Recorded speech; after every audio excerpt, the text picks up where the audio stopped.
বিহারের বিধানসভার ভোটের রেজাল্ট বেরিয়ে গেছে, আর এখন ছবিটা একেবারে পরিষ্কার।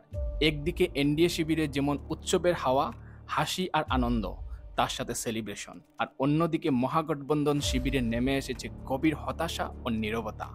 বিহারের রাজনীতিতে আবারও দেখিয়ে দিল এখানে কিছু স্থায়ী নয়, আর শেষ মুহূর্তে কি পাল্টে যায় কেউ বলতে পারে না। চলুন আজ খুব সহজ ভাষায় জেনে নেওয়া যাক এই নির্বাচনে আসলে কি ঘটল এবং কিভাবে বদলে গেল পুরো রাজনৈতিক সমীকরণটা। পাটনার রাস্তায় আজ যেন রঙের উৎসব, চারিদিকে আবিরের দুলু, উল্লাসের ঢেউ।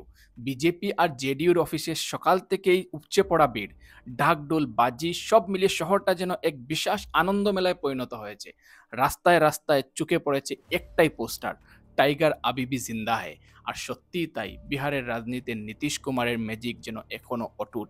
এই ফলাফল আবারও সেটা পরিষ্কার করে দিল। চলুন এবার চোখ রাখি মূল বিষয়টাতে, সংখ্যার লড়াইয়ে। বিহারের মোট আসন সংখ্যা 243টি, আর সরকার গড়তে দরকার ছিল 122।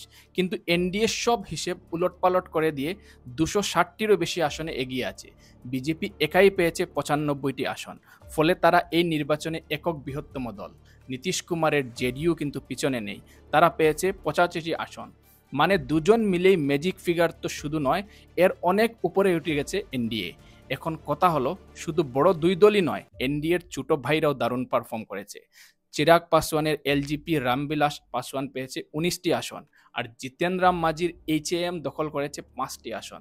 সব মিলিয়ে এনডিএর ঝুলিতে যেন পুরো বিহারই এখন। তেজস্বী যাদবের নেতৃত্বে থাকা মহাগঠবন্ধনের জন্য এই ফলাফল যেন বড়সড় ধাক্কা। আরজেডি থেমে গেছে মাত্র 24টি আসনে, আর কংগ্রেস তো আরও পিছিয়ে, মাত্র 2টি আসন পেয়ে সীমাবদ্ধ। তেজস্বী যাদবের মুখ্যমন্ত্রী হওয়ার স্বপ্ন তাই আরও এক ধাপ দূরে সরে গেল। এমনকি উনার নিজের বিধানসভা কেন্দ্র রাঘুপুরে উনাকে বিজেপির সতীশ কুমারের বিরুদ্ধে একেবারে নেক টু নেক ফাইট করতে হয়েছে। রাজনীতি যে কতটা নিষ্ঠুর হতে পারে, এই ফলাফল আবারও তা মনে করিয়ে দিল। বিহারের রাজনীতিতে যিনি বারবার আলোচনার কেন্দ্র, তিনি হলেন নীতিশ কুমার। রাজনৈতিক শিবির বদলের জন্য বিরোধীরা যাকে কটাক্ষ করে পল্টুরাম বলেন, তিনি আবার উন্নয়নের জন্য পরিচিতি সুশাসন বাবু হিসাবে। এবারের ফলাফলে তিনি নীতিশ কুমার প্রমাণ করে দিলেন বিহারের মানুষ তার সুশাসনের উপরই ভরসা রেখেছে। তাই তো পাটনার রাস্তায় পোস্টার পড়েছে, বিহার কা মতলব নীতিশ কুমার। তিনি এবার 10মবারের জন্য মুখ্যমন্ত্রী হিসাবে শপথ নিতে চলেছেন। ভারতীয় রাজনীতিতে এ এক নিঃসন্দেহে নজিরবিহীন রেকর্ড। নির্বাচনে আরেকজনের দিকে সবার নজর ছিল, প্রশান্ত কিশোর। পলিটিক্যাল অ্যানালিস্ট হিসাবে দেশের নানা প্রান্তে সাফল্য দেখলেও তিনি এবার নিজের দল জনসুরাজ নিয়ে মাঠে নেমেছিলেন।